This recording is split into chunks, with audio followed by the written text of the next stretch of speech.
The following podcast will contain spoilers, tangents, hot takes, and excessive foul language. Viewer discretion is advised. Enjoy the show.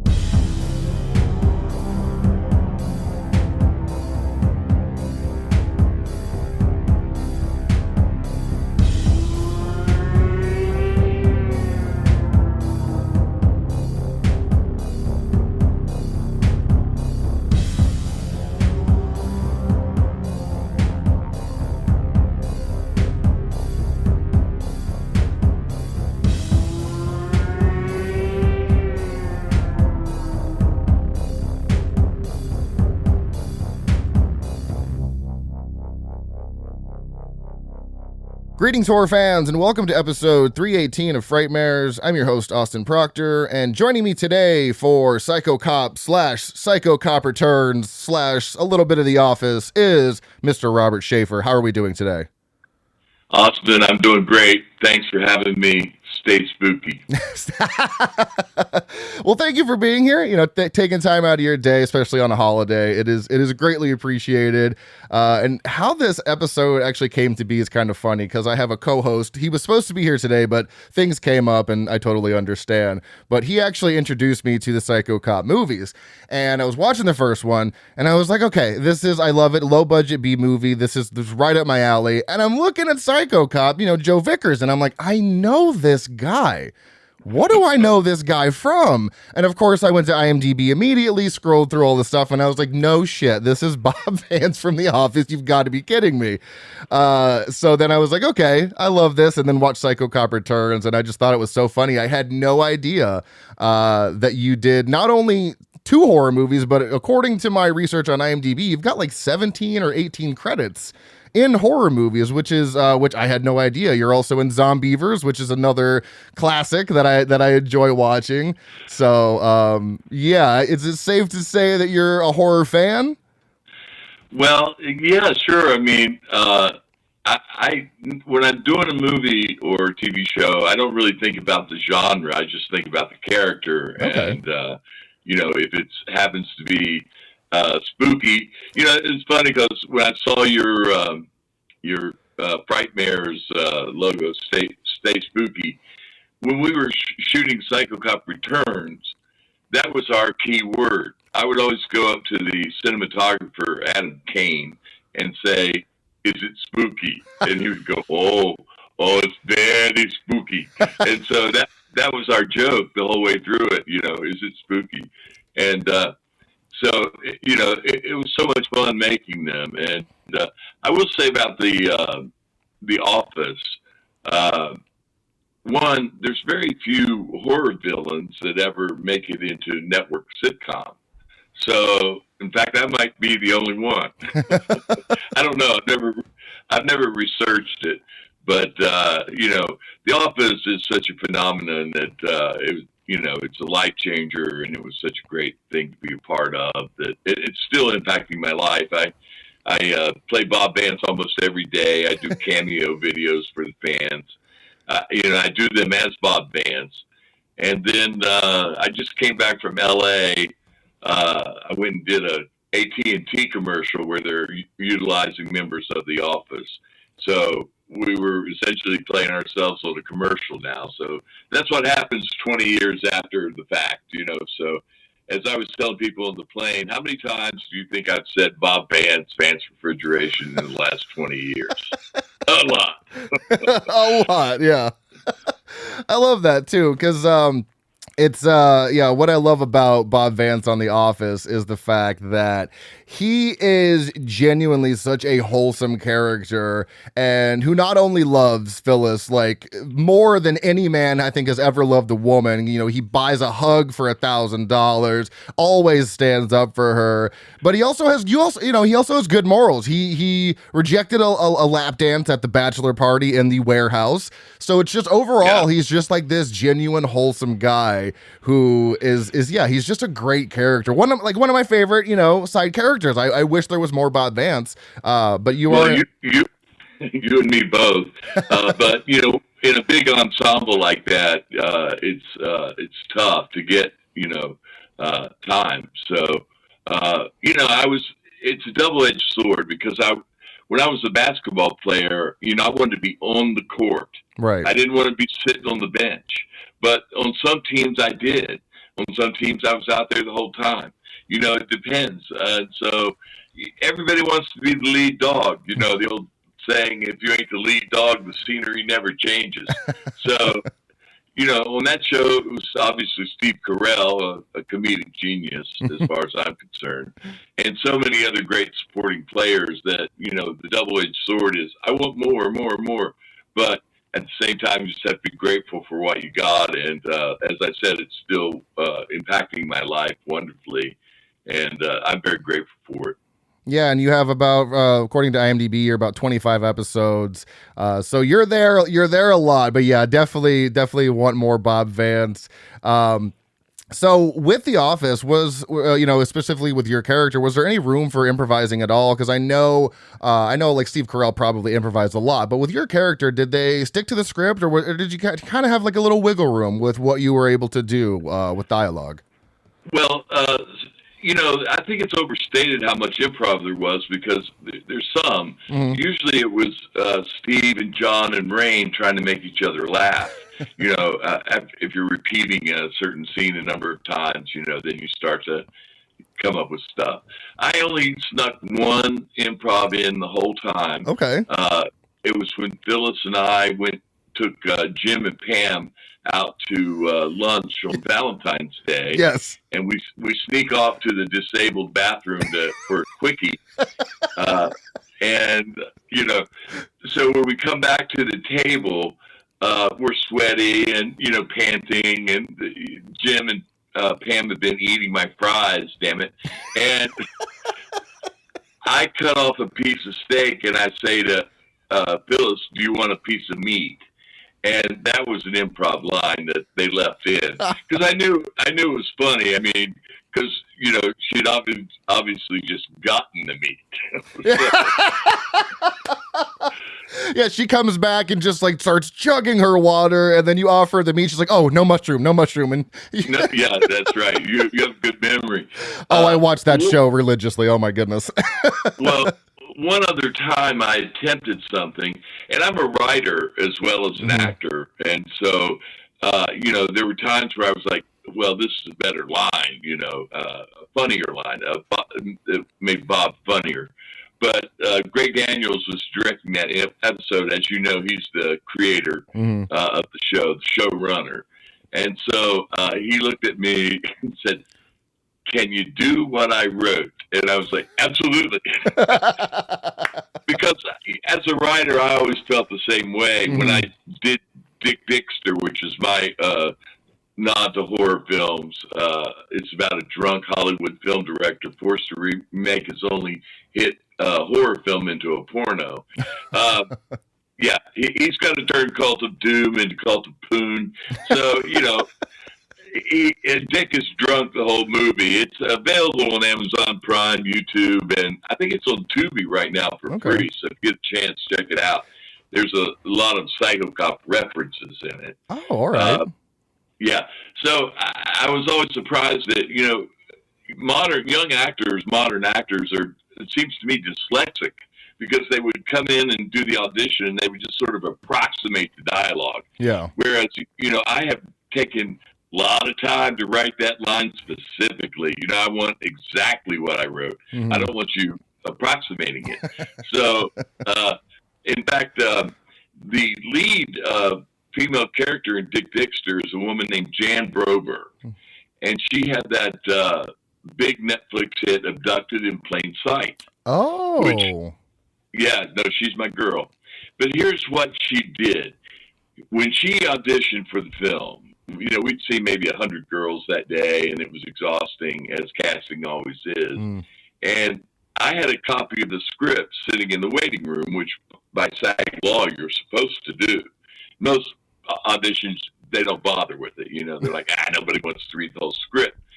So I come out and tell her, Jan Broberg, you're up next. And she said, go ahead and take the other girls. I want to finish reading the script. And so, see, that's smart, because she got the tone. She knew what was happening because the audition piece is 3 pages, right? Okay. But she's going to sit there and read the whole thing. Wow. So it informs her to give a better audition. And immediately I knew that's my girl. Yeah. And so the funny story about Abducted in Plain Sight is that after we finished filming Dexter, she said to me, can you read my mother's book about the story? I mean, it's a wild story about, the Mormons and space aliens and child pedophilia. I mean, it's crazy. Yeah. And so I read the mom's book and I'm like, oh, there's something really wrong here. So she said, I'm trying to get this made as a Lifetime movie. And I'm like, Lifetime's never going to make this movie. There's no way. And I said, you need to make this yourself as a documentary. And then after it stands or falls, based on what you did, you can make a movie deal for it. Wow. So that's how it happened. That's how she made it, because she took my advice and she went out and made it, and it shocked the world. I mean, that. Yeah, I saw it. It's insane. It's one of the craziest documentaries I've ever seen. No, it's wild. Yeah, it's a wild time. I mean, aside from the mother and father sort of letting it take place under their nose, and then the guy, the pedophile, he's able to rope in space aliens. I mean, if you wrote it as a script, they'd go, it could never happen. Right. Yeah. But it's a real thing that happened, which is it's a crazy moment in history of that documentary. Every episode I was like, it can't possibly get worse, and I was like, oh my God, it's just continually it's getting worse. Worse. Yeah. Awesome. Let me tell you this: in Dexter, at the end of the movie, spoiler alert, Dick is tied down, and all the people that want to kill him are gathered around him. And then she pops out and says, "You raped me!" And man, I tell you what, I was laying there, and I wasn't really tied tight. I could get away if I had to, but I was scared to death because she was bringing it. I mean, that was the real. When you see it, you'll see real rage. I mean, she's really in there. Yeah. And so I definitely touched a nerve. Mm-hmm. Yeah. Well, that's how you get the best reaction sometimes on camera is striking that chord, and that gets that genuine reaction. Yeah, I saw Dexter, and I saw it was available for rent, and I was like, I'm gonna watch that because it does sound interesting.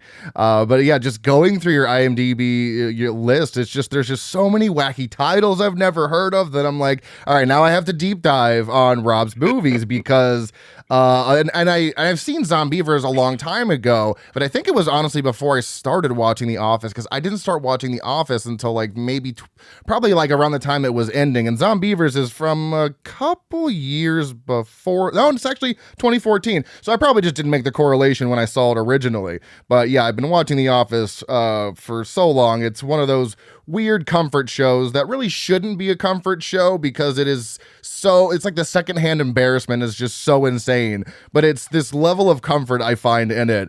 And I saw an interview with you that your favorite episode is Phyllis's wedding. Is that correct? Sure. Okay. Yes, sir. So is there, not even from just that episode, but just from all of your episodes as a whole, is there a specific scene or moment that is just one of your favorite Bob Vance moments? Well, in Phyllis's wedding, this is a great moment when we're in the reception line, and Michael's walking by, and we shake hands, and he says, "If you ever lay a finger on Phyllis, I'll kill you." And I smile at him and grab his hand. I mean, if you watch it now, you'll see he's trying to get away from me, but he can't get his hand away. Yeah. I mean, I've got a death grip on him. And I say, "If you ever lay a finger on Phyllis, I'll kill you." So when that show aired on broadcast, we actually had a party at Greg Daniels' house to watch it. The whole cast was invited, and I got a great line when I walked in. I said to Mrs. Daniels, "Where's everyone putting the gifts?" I love it. But Phyllis and I are standing out on the front porch in Beverly Glen, mind you. I don't know if they call it a porch or what, but it's, Greg Daniels' house. Yeah, a veranda or something. Yeah, well, veranda. Yeah, sure. Yeah. So I'm standing there, Phyllis and I are standing out there, and who comes walking up at Harold Ramis? Oh. Who, I'm a huge fan of Harold Ramis, as an actor, as a writer, as a director. Yeah. And he looks at me and he goes, Bob Vance Refrigeration. And I'm like, hey, buddy, that's my line. So as we're watching the show, I'm killing Harold Ramis. I'm watching Harold Ramis watch the show, I'm killing him.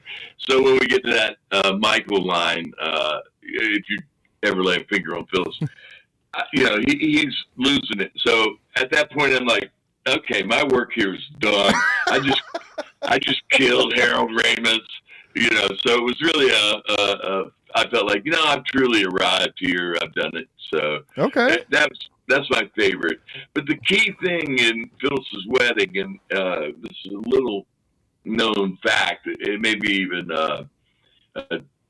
what do they call it? A deleted scene. Oh, okay.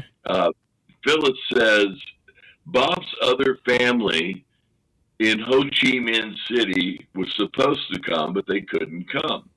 So Bob was a combat infantry officer in Vietnam, a Marine. Oh. So that completely informed everything that I did from that point on. Once I learned that, I'm like, the Marine combat infantry officer in Vietnam, nothing's going to scare this guy. No.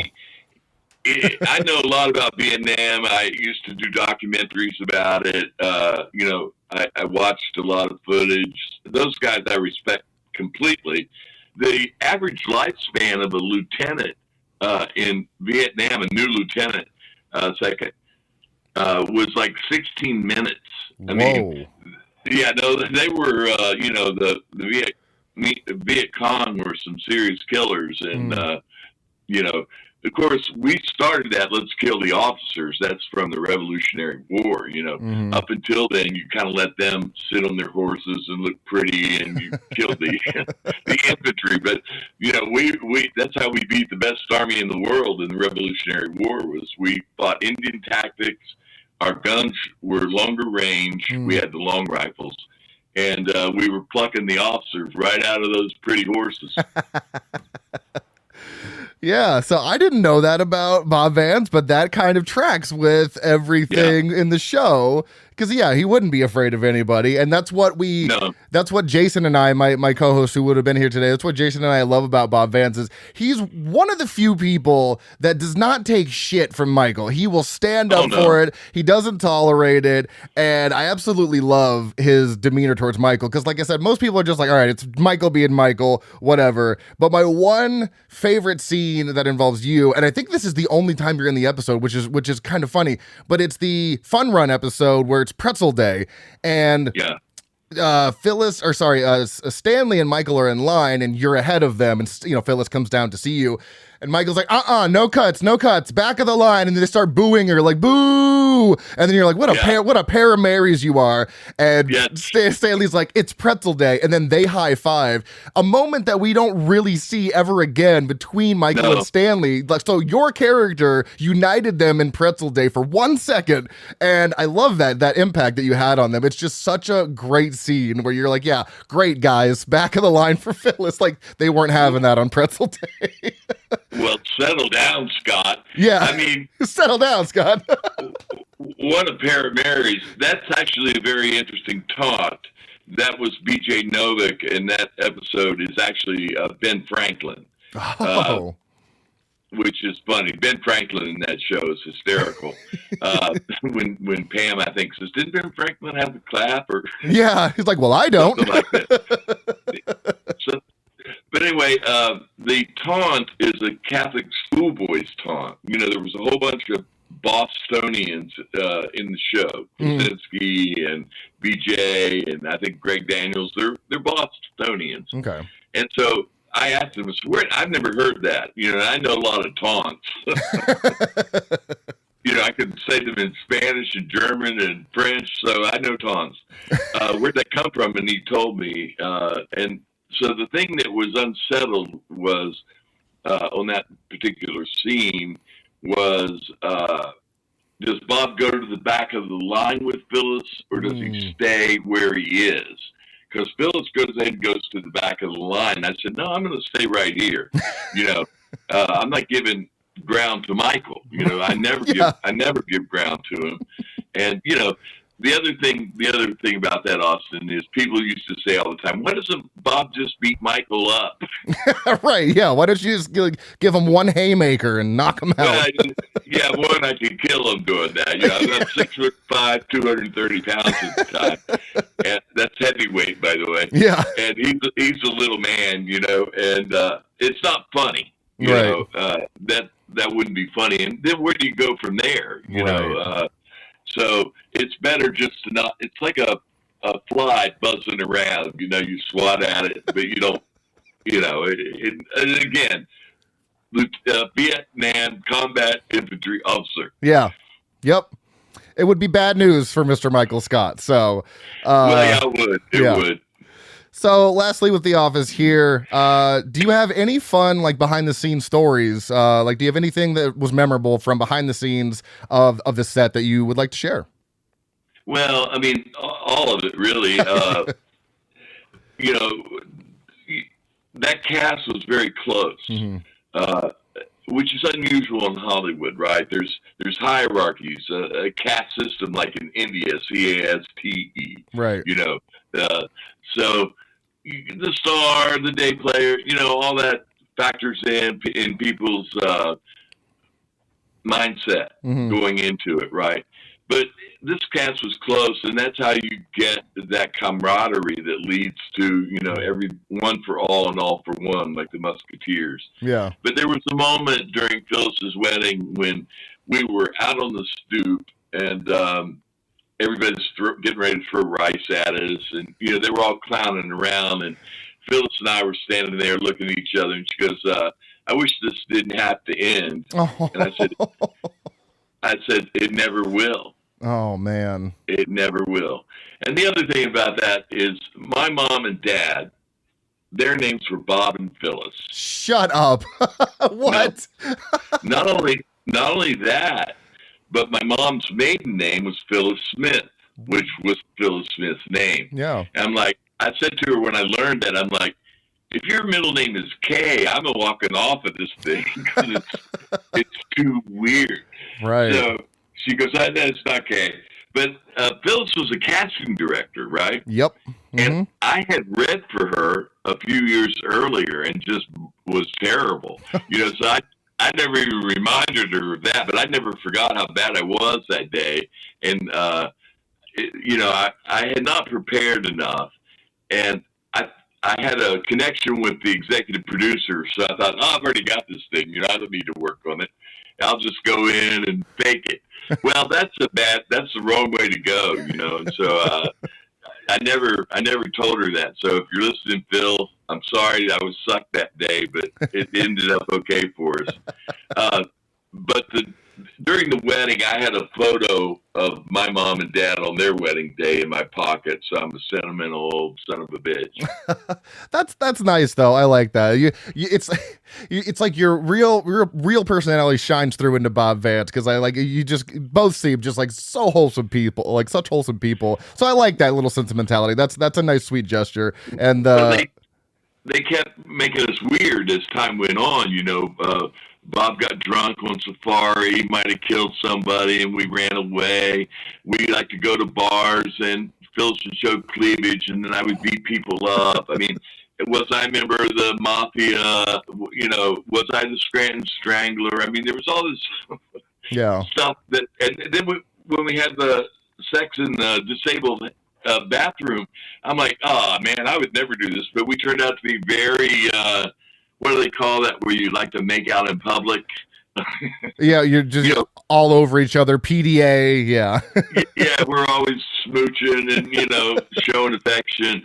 So, but the trick for me with that character was in Casino Night, which was my second appearance. We were sitting there at a table playing poker when Phyllis wins with all the clovers.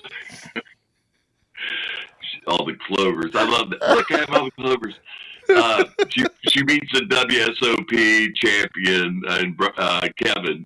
Yeah. You know, forces his retirement from the game. But I said to her, let's make this, remember your first love in junior high school or high school, whenever it was. You didn't have eyes for anybody else. You weren't looking around. So the trick was I made every scene all about her. Yeah. Okay. None of it's about Bob. It's always all about her. Yeah. So that is a good actor's trick if you do that, because it takes you out of you're worrying about your own shit. You know what I mean? Yeah. And I was just focused on she's on the pedestal. She's the queen. Protect her. It's very chivalrous. Yeah. It's very old fashioned, and women over the years have always responded to that. I mean, that was one thing that, I didn't know how people would respond to Bob, but obviously I did something right. I'd say so. Yeah, I would definitely say so. You're very, like I said, a very wholesome character who just values Phyllis for exactly who she is, which is a good human being. And it's just because a lot of the times in that show, Michael constantly shits on her, and there's a lot of characters that don't really respect her. But then you got Bob Vance, who is her anchor and is always there for her. And I love that relationship. It's one of my favorite on-set chemistries about the entire show. So yeah, it's definitely. Yeah.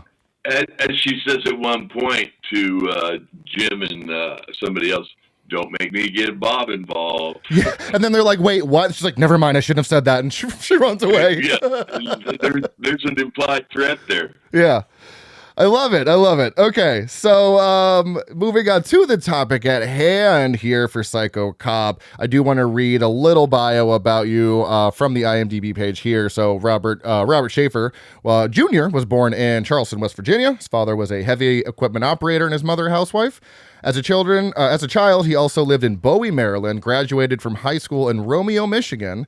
After attending Broward College in Fort Lauderdale, Florida, he moved to Los Angeles in 1980, studied acting with Peggy Fury. Is that how you say her name? Peggy Fury. At the Loft Studios, and worked in feature films, television, commercials, voiceovers, and the theater. Which is funny because my dad is actually from Michigan, and he graduated 1978. I want to say, and he was from Wayne, Michigan. So you guys were in the same area at basically the same time, which I find fascinating. But what moment in your life did you start pursuing acting? Was this something at a young age that you always wanted to do, or did you kind of find that down the road?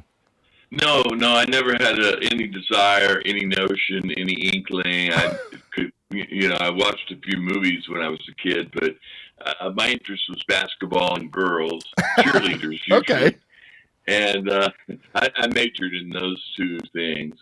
And it wasn't until I came to Hollywood or to LA, and I met an actress, a famous, beautiful actress, and we fell in love. Her name was Susan Day, from the Partridge Family and LA Law. Oh, shit. Okay. And, yeah, so I lived with her for 5 years, and I started going to her movie sets and TV shows. And as I was watching it, I was like, I could do this, and that's when I got into the class. I went to Peggy Fury. She was the best teacher in LA at the time. She was recommended by all the top agents. They sent their top clients there. In my class, it was Nick Cage and Meg Ryan and Chris Penn and Eric Stoltz and on and on and on. Right?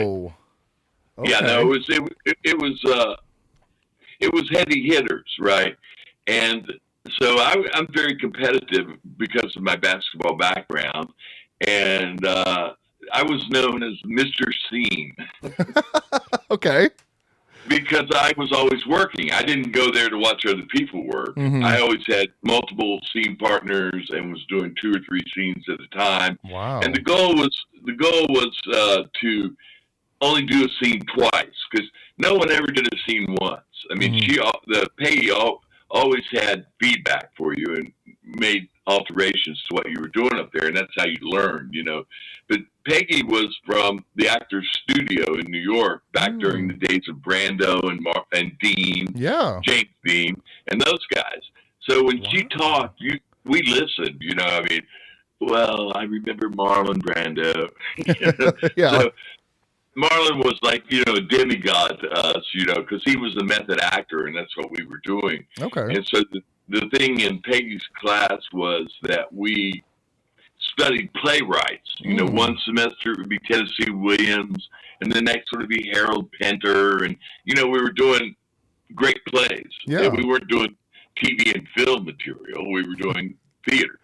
Yeah. So I think that's really been lost in the modern age. I know people go to classes, but they go to like improv and audition technique and things like that. But the foundation is really, how do you build the character, and then how do you live it? How do you execute it on demand? That's the key. It's like a golf. I always compare it to golf, being able to repeat a swing under pressure. Okay. Golfers are under pressure, big pressure. Oh yeah. Oh yeah. You're standing over a putt that's worth $3 million. Your hands are quivering. There's no way they're not. But same thing on a movie set. If it's a big production and the pressure's on, and you need to be ready to deliver when the time happens. When they call it. Okay. So how do you save your energy for that moment? In fact, one time I was doing a film called Dark Honeymoon, which I suppose is a horror film. Okay. Well, Roy Scheider was in it, so I was just thrilled to be in a movie with Roy Scheider.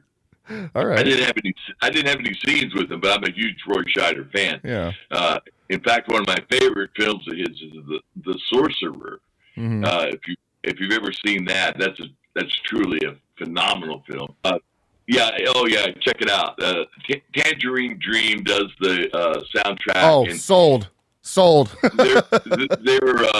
They've got to get this truck full of nitroglycerin over this crickety old bridge down in South America. I mean, they really pump up the tension that they're able to create. That's, of course, what makes great horror films is tension. Yeah. For instance, in The Omen, the original Omen, Gregory Peck goes into his son's room, and he's heard that there'll be the mark of the beast on the kid's head, and he starts cutting the kid's hair. Excuse me. Well, that nanny, who's a demon, by the way, she's been sent by Satan to protect the little boy. She's coming. She's coming. Yeah. Oh, yeah. So as he's, snipping away there at the hair, you just feel her presence. I mean, she's off camera. Yeah. But that's the type of tension that makes a great horror film. And, is it spooky?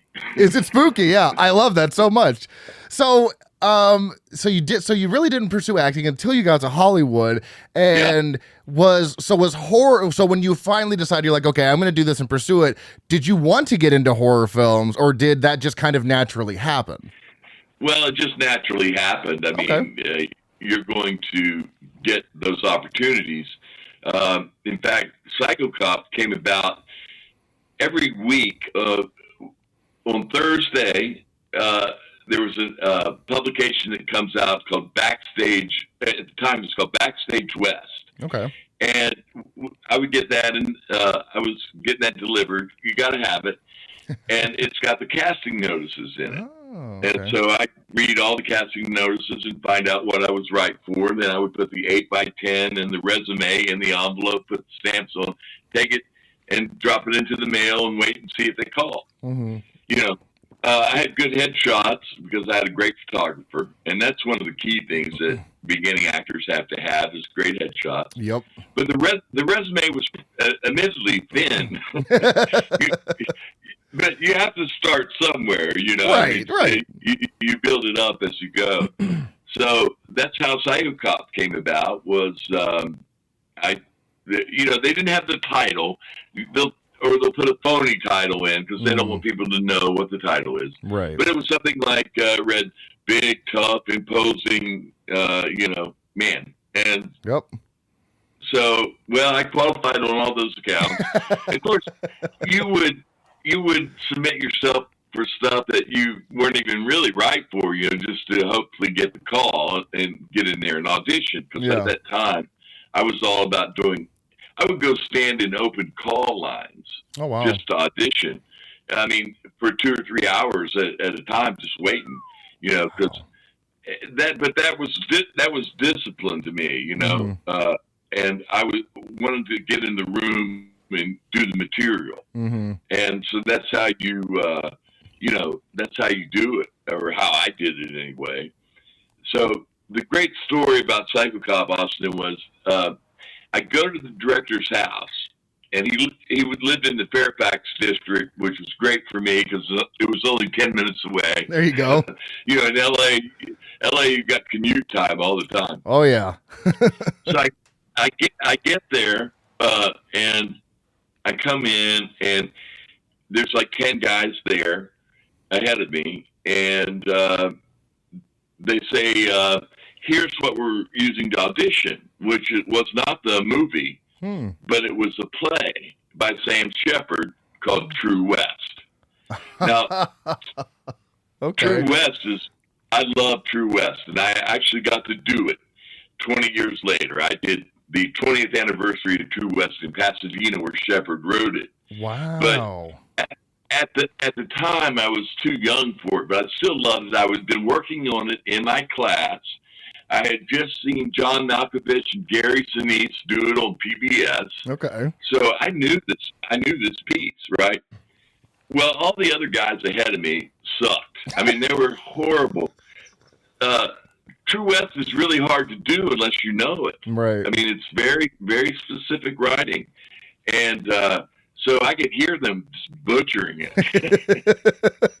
And finally, it's my turn. I go in the room. Wallace Potts, who's the director of Psycho Cop, the writer-director, says to me, so, Mr. Shafer, are you familiar with True West? And I went, yeah, a little. Just a little bit, yeah. Yeah, just a little. I didn't let him know I'm ready to put this thing on stage right now.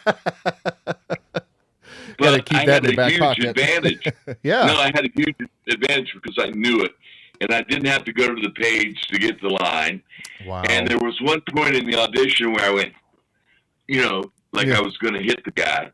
And that was, I sold it right there. And so they offered me the part. On the spot? No, it was a couple days later. Still, though, that's amazing. So basically your training, your acting in classes and stuff like that, where they specifically focused on theater, really paid off. Exactly. That's amazing. Well, the funny addendum to that story is it's a go, right? I'm thrilled. I'm happy as could be. I'm waiting tables at a fancy restaurant up on Sunset, and I come in. I'm a big shot now, and just got the lead in the film, the title role, no less. Yeah. And but then I get a call. Oh, it's been pushed. We don't have the money. So now we got to wait 3 months for it to go. And that was okay with me because I was working out really hard. I had a private trainer, who was kicking my butt 3 times a week. I'm reading books on demonology and Satanism and all this stuff. Again, the method, that damn method. And the producer, who, by the way, the producer was Jessica Raines. Her father was Claude Rains, the great actor Claude Rains. Wow. Claude Rains from Casablanca. Yeah, holy shit. The Invisible Man, Claude Rains. Whoa, okay. His daughter's the producer. So I'm always asking about her dad. I'm talking to her about her dad all the time. And the director, Wallace Potts, they say to me, Bobby, you know what? Would be a great idea? What if you rented the costume and then went over to Cassian Elway's office, and he's the producer, and see if we can get this money. Okay. So I go to Western costume. I get, it's the Nazi outfit, the black leather, the big motorcycle boots, the tool belt, the Sam Brown belt, and the hat, the whole bit, the gloves.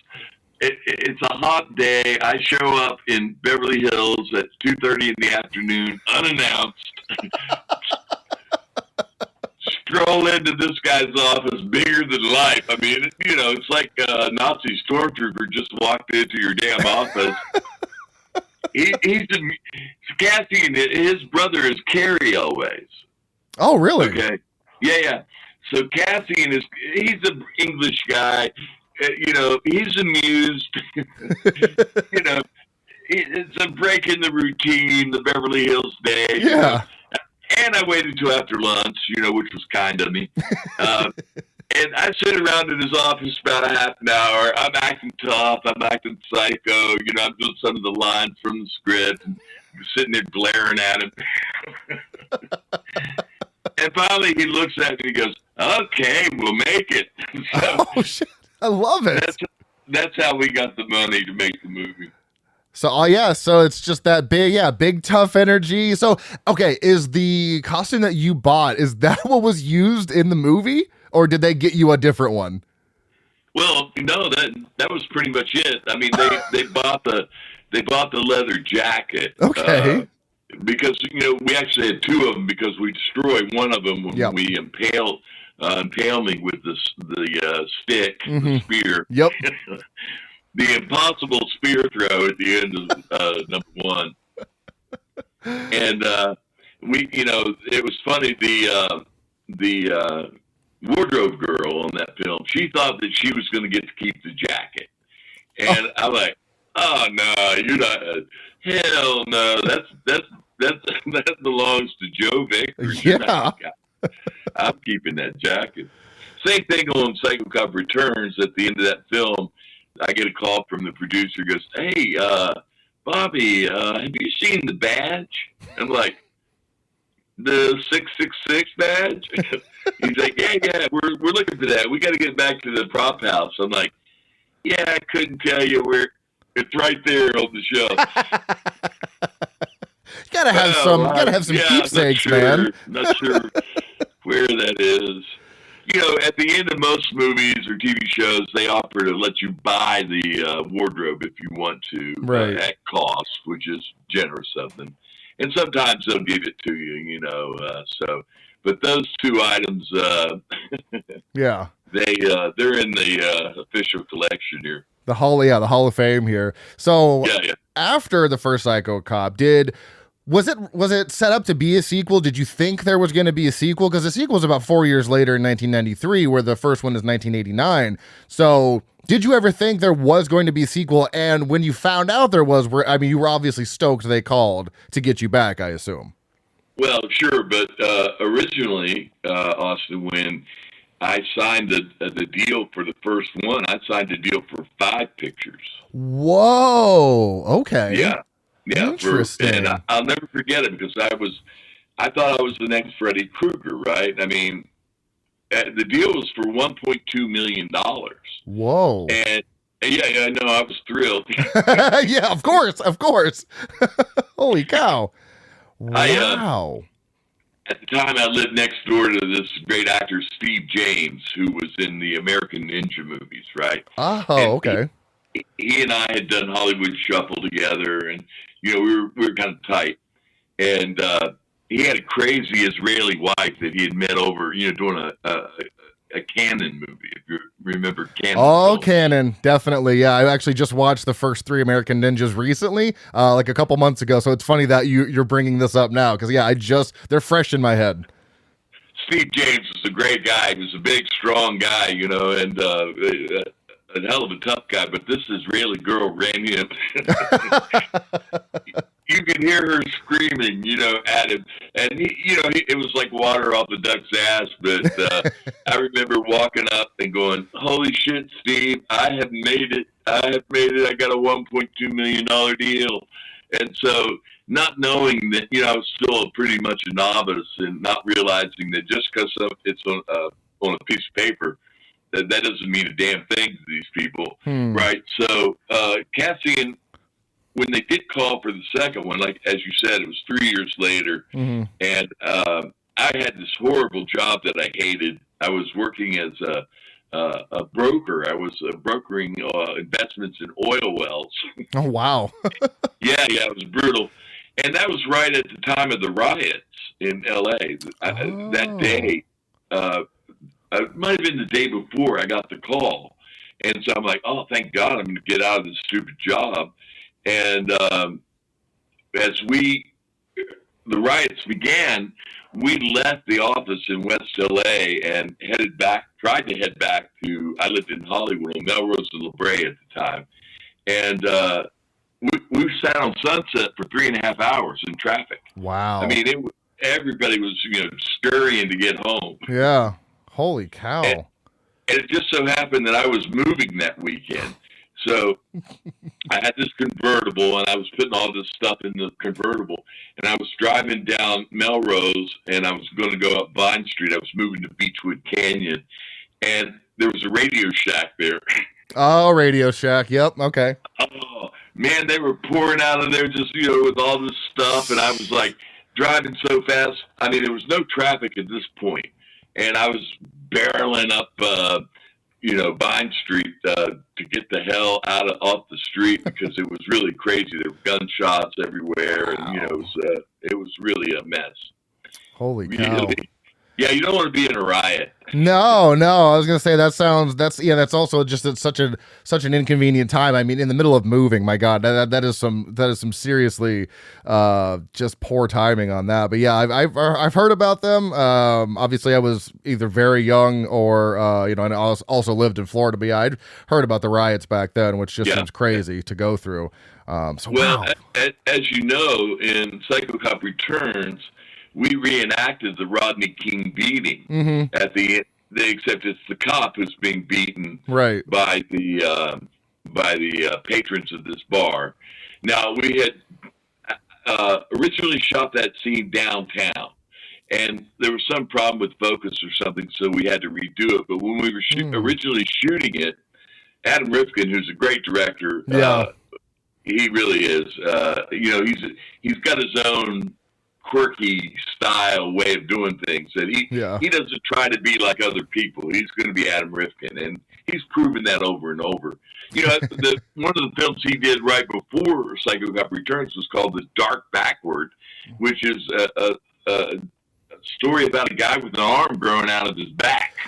I have not heard of that one, shockingly. I know a lot of his work, but I have not heard of that one. That'll go on the list to watch as soon as I can. That sounds amazing. The Dark Backward. It's a weird film, but it's got Bill Paxton and Judd Nelson in it, right? Okay. I mean, and so he's always had a good eye for casting. I think that's one thing that he really proved with Psycho Cop Returns, because all the people in that cast went on to do bigger and better things, as they say. But anyway, so we're filming the beating scene, and they're using wiffle ball bats, but there was he got these locals, drunks that lived in the area. He just recruited them, put them in the scene. So I'm down there on my hands and knees, and there's this guy who's just wailing on me with the bat. And so finally I grabbed the bat. I mean, this guy stank. His stink was, overpowering. The alcohol and the having not washed for God knows how long.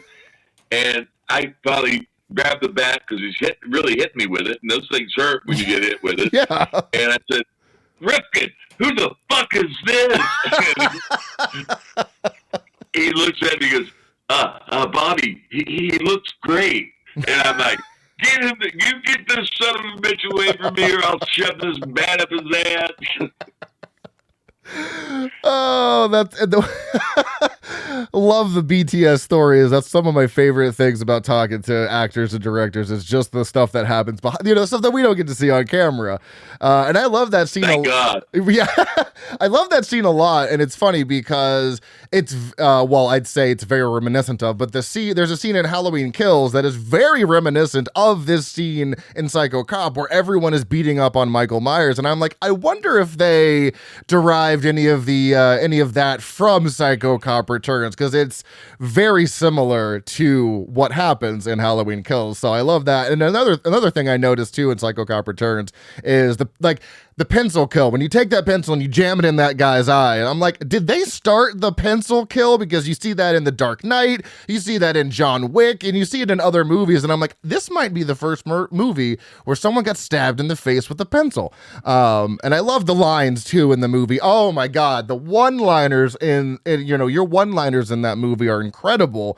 Was that something that was that all script, or did they kind of just let you work? Like how many of those lines just kind of came off the cuff? Well, that script was written by Dan Povenmire, who went on to create Phineas and Ferb for the Disney Channel, a $1 billion show. Yeah. So it's very funny. That particular pencil scene, keep an eye out for me when I'm gone. About the one-liners, I mean, I came up with a few. Oh, yeah. Okay. But most of it was in the script already. Wow. I remember when I go in and I shoot a guy in the head, and I scoop a taste out of shit for brains. Yeah. That was mine. Yes. Okay. That's funny, but most of it was in the script. Okay. And the thing I've heard people say is Shafer has more one-liners than Schwarzenegger in all his movies. Well, and it's funny that you say that. Was actually one of Jason's questions was, you definitely vibe like the Terminator with the getup. Was that in any sort of way an inspiration for Joe Vickers and Psycho Cop 2? Because the leather, everything about him very much vibes like the Terminator 2 when he takes that guy's, I need your keys, your boots, and your motorcycle, and he gets all dressed up in leather. Was that any sort of influence, or is that not related at all? Because we got the vibe it was. It might have been for Wallace Potts when he started out. I mean, when I went to the Cannes Film Festival, and I had the outfit with me, and so I was strolling around Cannes in the outfit, which was great. And, it was freaking all the old French people out. I mean, they thought the SS had reappeared. They're like, holy shit, what is going on? Because after I was done doing the appearance for the day, I'd walk through the old part of town to get back to my motel or hotel. Yeah. Oh. And then they'd all be glaring at me from the side, like, what the is this, Whereas when you're down on the Croisette, which is the main drag, all the paparazzi and the fans, Psycho Cop just got swarmed all the time. The funny story is there's a very popular bar there. It's called the Carlton Terrace, right? And that's where everybody goes to drink in the afternoon. And they had this big, huge Psycho Cop poster there. So I would hang out by that poster. I took the table right underneath of it. Oh, of course. So I was sitting there one day, and a great French actor, Christopher Lambert, the Highlander. And, I was going to say, that name sounds familiar. Yes, yes, okay. He was in the original Highlander. Yeah. And also Tarzan. He had played Tarzan. Mm-hmm. So I looked at, he'd done tons of movies. Anyway, he comes walking up to me and he goes, oh yeah, are you Psycho Cop? And I'm like, yeah. And he goes, I've been wanting to meet you. And I'm like, really? And then he goes, yes, I'm having a party on my yacht tonight. Can you come? And I'm like, oh yes. I think I can make that happen. We'll be there. So we, let's just say, we laid waste to a French town for a couple weeks there. We called it the Ugly American World Tour. Wow, I didn't know Psycho Cop went international. I like this. Yes, he did. And, I was expecting big things, after I'd been sent to Cannes. And then what happened is the distributor turned out to be the same distributor that handled Maniac Cop. Oh, mm-hmm. They sued each other over the artwork. That Psycho Cop's first poster looked a lot like Maniac Cop's first poster. So I'll never forget the headline in Daily Variety, which is the Bible in Hollywood, right? And it said, Psycho versus Maniac. So, it was a big success on VHS, but it didn't get any theatrical. And, it did do pretty well on cable and all that, but that's a big difference. If you're in the theaters and Right. you got a lot of horror fans going to see it, then you built the title, and the four sequels would have kicked in then for sure. Right. But they killed it in keeping Maniac Cop their priority. Okay. Yeah, because there's 3 of those, and then sadly we only got 2. I can't believe there was 5. Like initially, that's crazy. Well, there is a third one that I've written. It's Psycho Cop 3. It's called Hip Hop Psycho Cop. And okay, I love it. It's told from Joe's point of view, whereas most horror films are told from the victim's point of view. Right. This one opens with Joe getting a phone call on his iPhone from Satan. He gives him the list of the people that Joe is supposed to go harvest that night. Okay. And Joe is under a black flag, so that means collateral damage is allowed. There's a list. The conceit of it is that these people, which are record company executives, rappers, and hookers, are having a big party. They've all reached their allotment of sin. and I Vickers love this. Vickers is there to punch their ticket to hell. I love that, and that's funny because one of my questions was going to be, what would you like to see for Psycho Cop 3 if there ever to be one? You've already got one written. That's incredible. I love that idea because there's not enough horror movies told from the killer's perspective. Yes, there are some, but it's usually from the victim's point of view, and that's why I think there's a recent one that came out. It's called In a Violent Nature, where it's focusing on the serial killer, but.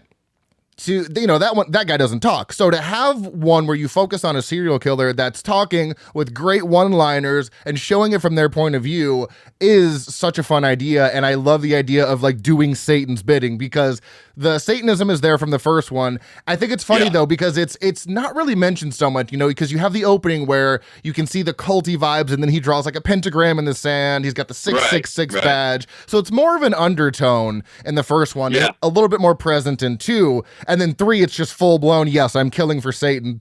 I love that so much. Oh man! If you get a great voice for Satan, like James Earl Jones or somebody somebody like that. I mean, a recognizable voice, and there's plenty. So. Of course, that would probably eat up most of the budget.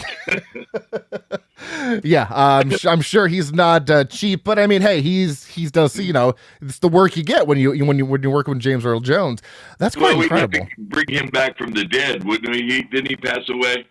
Oh, that's right, he did. Okay, yeah, that's right. So that would really be a parlor trick right there. But there's a lot of the, I'm going for spooky. As well, I want it to really be scary as well as funny. Yeah. So I've really gone for a lot of the Book of Revelations. The Pale Rider stuff on the horse at death, and there's a lot of quotations and stuff that elevated it a little bit more into more of a ethereal realm, which I like in horror. Not so. I don't like gore porn. I mean, the killings, obviously, you want to use as many different implements as possible. Absolutely. And, vary the killings. It can't all be the gun, right? Right. So this particular scenario is taking place. There's a construction site. Okay.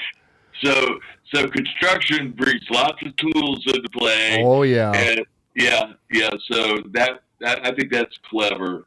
And the real reason I wrote it was I had probably for 20 years people saying, would you do another one? Yeah. And I was like, I've already done it. What, so what? And that had more to do with, the relationship with the producer than anything else. Right. But then I heard that one of Seth Rogen's little buddies wanted to remake it.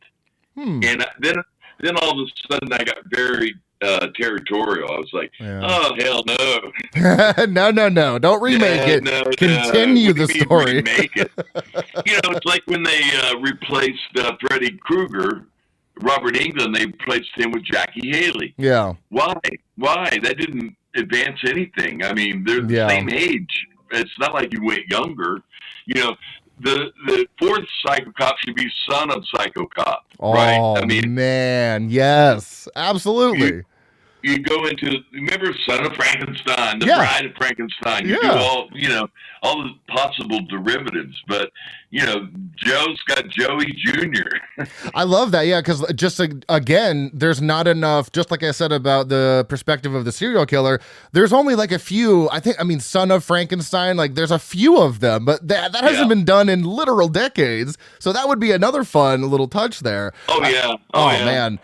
I would, now I need to see this made. I would literally do anything to help contribute to Psycho Cop 3. You have no idea. That would be absolutely incredible. I will send you the script and let you read it. Oh, my God. Okay. Yeah. Okay. Okay. That is amazing. So, Psycho Cop Returns. So, between the two, it seems like you definitely, the first one is good, don't get me wrong, but they amp everything up in 2. Which one did you, not prefer, but which one's your favorite, as from a viewing standpoint of the 2 movies? Well, I like Returns because it's, it's balls to the walls, crazy, wacky, the first one, Wallace was a very stuffy Southern gentleman. There's no swearing. There's no nudity. It's all very prim and proper. And he kept wanting me to play it robotic.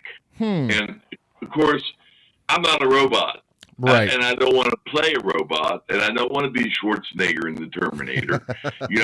I saw it as a comedy. So, I'm like, the only way I'm going to survive this thing is if I play it for laughs. Right. So he was discouraging that, in fact, I did ADR. I looped most of that movie. The original performance, the soundtrack is different than what ended up on screen.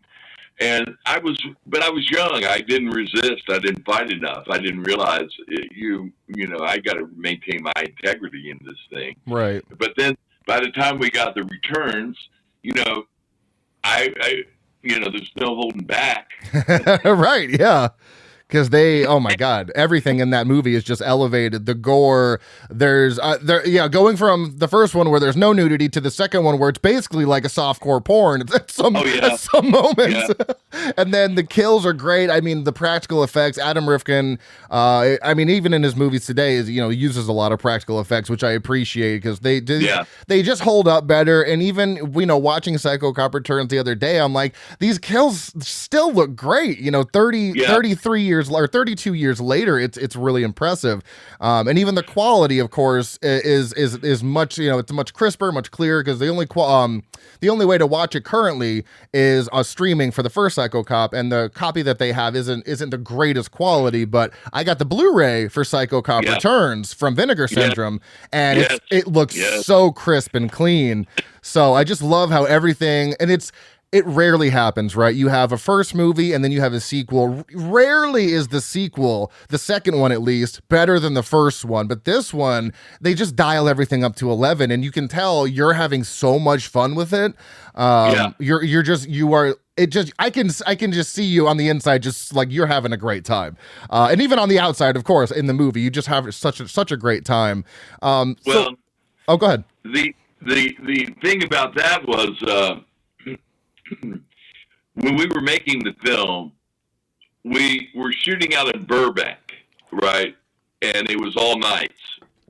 And so on the way to film, we would stop at Photochem and watch the dailies from the night before. Okay. So most of the cast was stopped. So we were all being informed by what we were doing. So we were seeing it as we went, which, there's always been this argument between directors and producers. Should actors be allowed to watch dailies? And I'm all for it because but there's other directors like, oh no, it'll taint the performance. They'll become self-conscious. They'll want this, they'll want that. But I think it really helped inform it because we'd be sitting there watching, just killing ourselves. Oh my God, that's funny. And this, we had never screened that film in front of a live studio audience or in front of an audience. We never had a screening. Really? And then, about 6 years ago, there was a screening of it when Vinegar Syndrome brought out the Blu-ray. Yeah. So we had it at this brand new screening room in Hollywood. It was packed. And the movie absolutely killed. Killed. And this is 25 years later, right? Right. So this thing is holding up. Yeah. The laughs were all there. The scares were all there.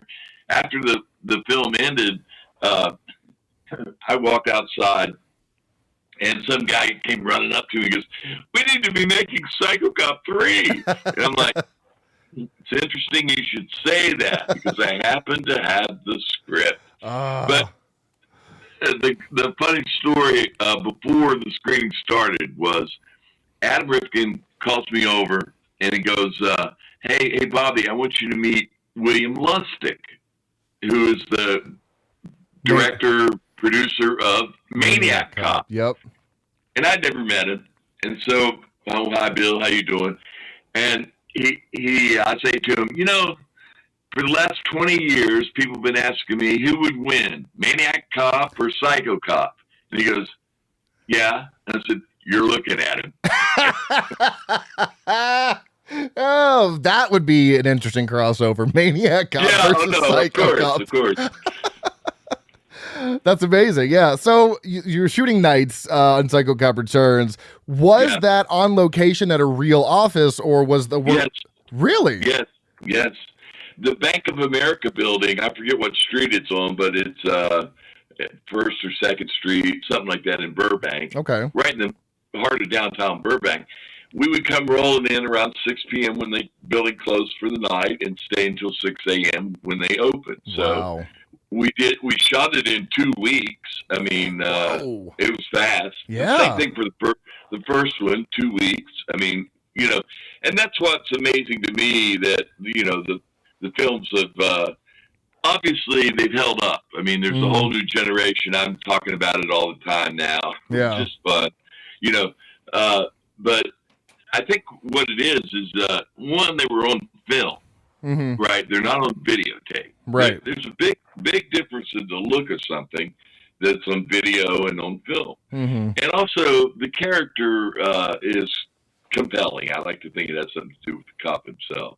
Yeah, no, I for sure. I mean, that's what sells both of the movies for me because especially in the first one, because the kids that that go to the house party, whatever, they're your average teenagers in a movie, and then you got this wild, this wide-eyed psycho showing up at their house, saying these just hilarious one-liners and just killing them in heinous ways. So you come for the name of the movie, but you stay for your performance. I mean, absolutely, and. Well, I think Cassie Elway's the producer. He never even read the first script. I think he only made it because of the title. Oh, wow. Psycho Cop. I mean, he loved the title. And so, that was good enough for me. I don't care if you read it or not. yeah, whatever gets you to make the movie, Yeah, you probably should, that would be the responsible producer thing to do. But, producers... That's actually often the biggest breakdown in the whole system in Hollywood is that producers don't like to read. So they hire USC and UCLA film school students to read the scripts. They give them coverage.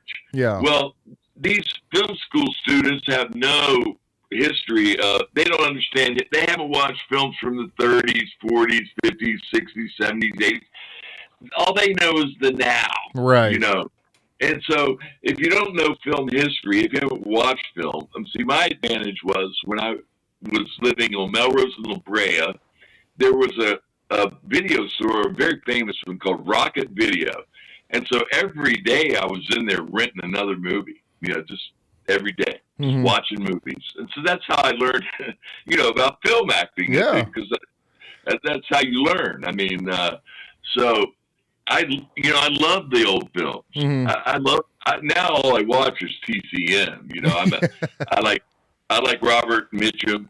I like Lee Marvin. I like John Wayne. You know, I like Charles Bronson. All those guys, the big, tough American men. Clint Eastwood. I mean, so that was always what I was trying to pattern myself after. And I had a wild, crazy run of it. I was gonna say, yeah, you've definitely had a very just colorful history in movies, just with some of these like I said, some of these titles that I'm like, okay, I have to watch this because the title alone is just so intriguing. What was the one? I'm going down your list now. There was one that really stuck out to me. Let me find it. Mega Python versus Crocosaurus. There it is. That's the one. Yep.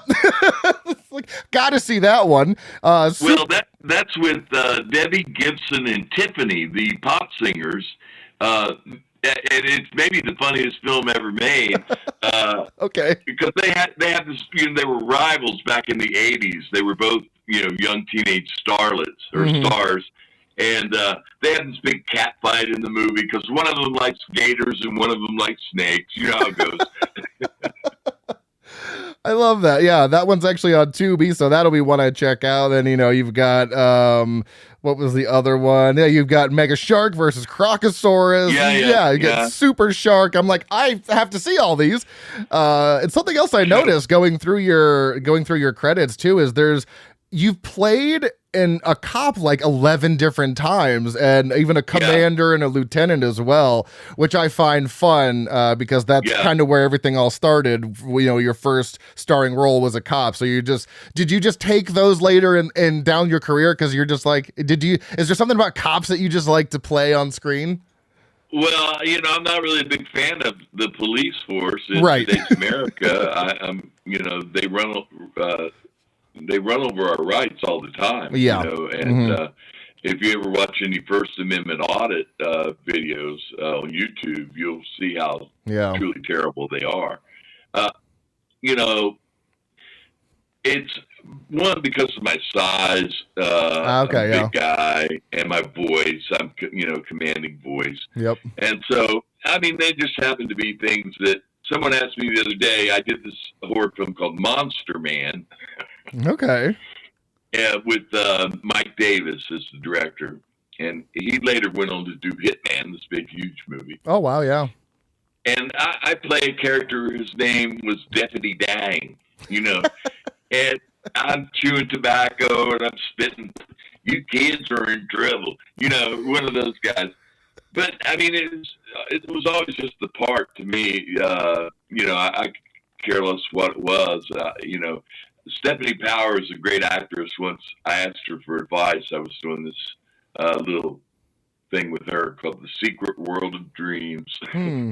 Okay. And I said, do you have any advice for me? And she said, yeah, when they offer you a job, say yes. Okay. Yeah. So I took her advice, and I always just said yes. Yeah, that's the way you got to do it. If someone's offering it, yep, I'll do it. And I've just there's just so many movies now that I've got to see. I don't think I had anything else. Oh yeah, so since it was going back to Psycho Cop 2, since it was a real office, how much did that office get trashed each night? Did you have to reset it for the people that came in in the morning?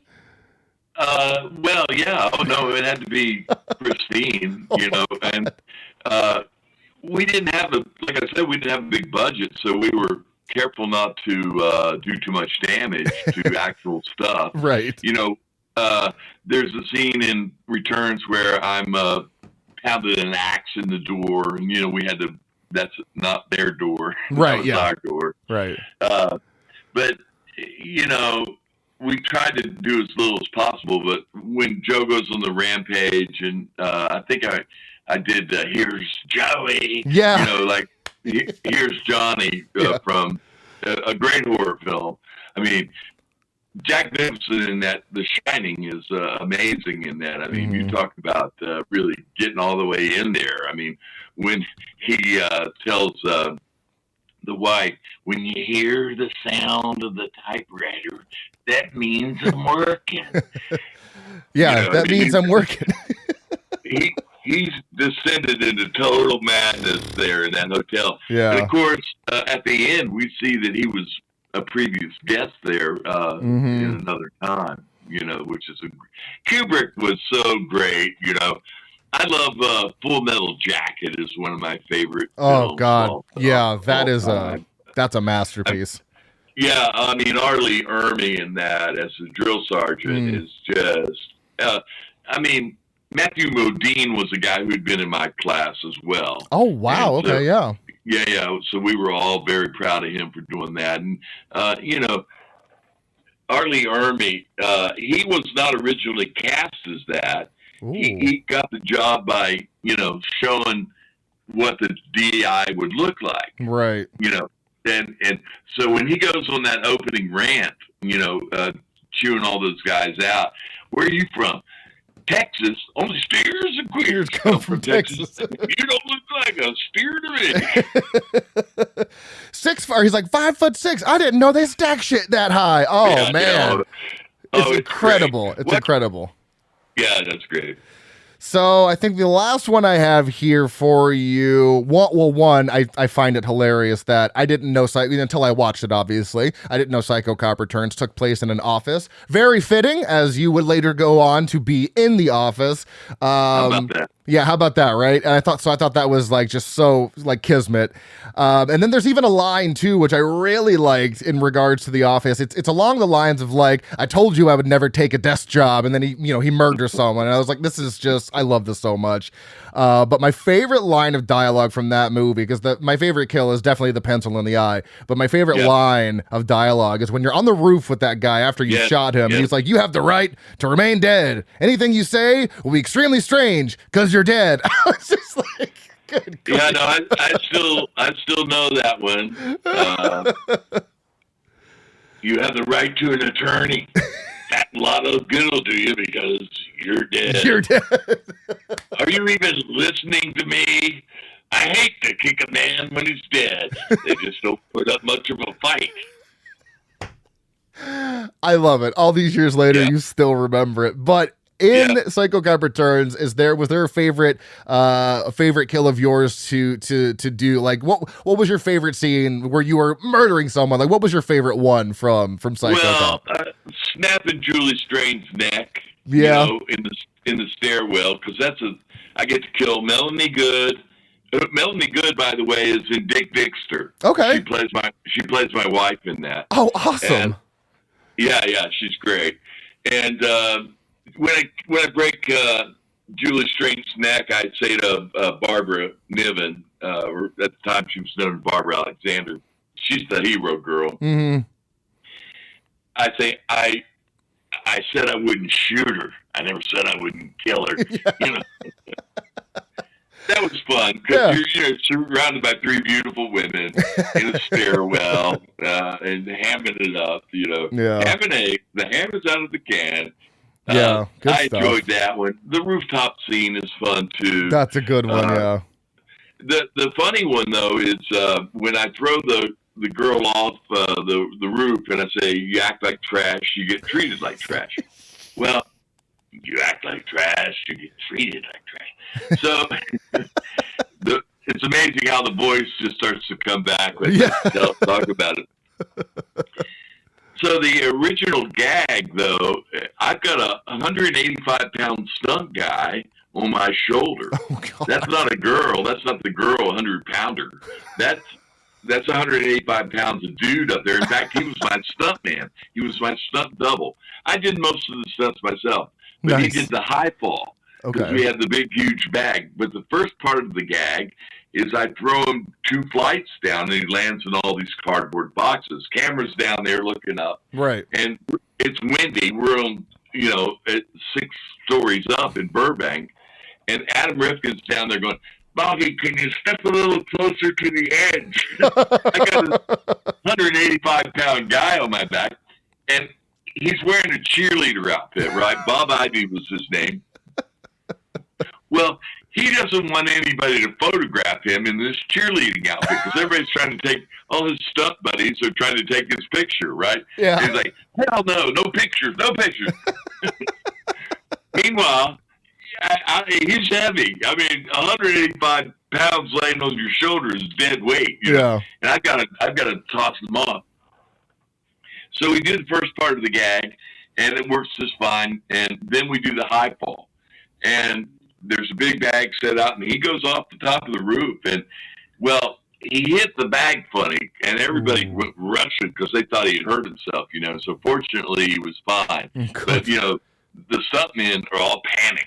So I mean, that was our big stunt of the film. Was that high fall, and we pulled it off. It works pretty well.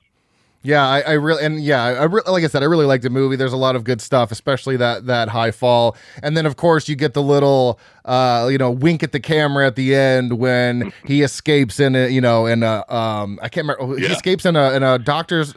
Remind me what the scrubs. There we go. Yeah, the scrubs. Yeah. Well, the funny thing about that scene is it's room 666, right? And you hear all these animal noises coming out of there right before he comes out, and he's obviously his face is still screwed up. That was one thing that always appealed to me about the part, was that the face was not a mask, or it was my face, right? Yeah, right. So during returns, then we had all the when I get burned, that was excruciating because that was 2 hours of makeup, and it was an hour to take it off. Wow. And so it adds a lot of time. Mm-hmm. Ricky Gervais, who was in the original British Office, they asked him if he had any tips for actors, and he was never put makeup on that requires more than 5 minutes. It was tips for lazy actors. And the other one was if you're sitting in your apartment or house and someone knocks at the door, you don't get up and go answer the door. You just sit in the chair and go, "Come in, it's open." Tips for lazy actors here. I love it. Yeah, I love it. Tips for lazy actors. I love it. Is there anything else you would like to share about your experience on Psycho Cop Returns before we wrap up here? Because I've gotten through all my questions and you've answered even more than I had, so I appreciate it. I hate to kick a man when he's dead. They just don't put up much of a fight. So many iconic one-liners. Those movies just became an instant hit with me. And if you do want to check them out, you can check both of them out on Tubi currently. Double checking that right now. Okay, the first Psycho Cop is on Plex, which is another streaming service with ads, just like Tubi is. And then Psycho Cop Returns is on Tubi or Amazon to rent, and Plex as well. The Vinegar Syndrome Blu-ray is out of print, very expensive, but I found a copy for a really incredible rate, which was perfect timing because, I wanted to get you on. And it was just funny how quickly it happened because I watched those two movies and I was like, knowing who Joe Vickers was, I was like, I'm going to, I had to shoot my shot. It doesn't hurt to reach out. And you answered, and I was like, oh God, he answered. What do I do? And then my co-host fell through today. I was like, oh my God, I'm doing this alone. This is not good. So thank you for making, great. Thank you. Yeah. Thank you for making the conversation just very, very easy. I appreciate your time. Yeah. True. So yes, if you'd like to, I think, do you have a social media, if you'd like to share where people can find you to follow the maybe possible Psycho Cop 3, where can they find you at, Rob? I'm on Facebook and barely on Instagram.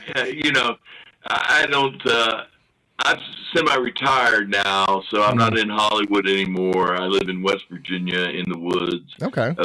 A very quiet life. There you go. And, 40 years in Hollywood was plenty. Although I just flew back out. I swore I wasn't going back, but they enticed me back. And, money has a way of doing that to guys, Yeah.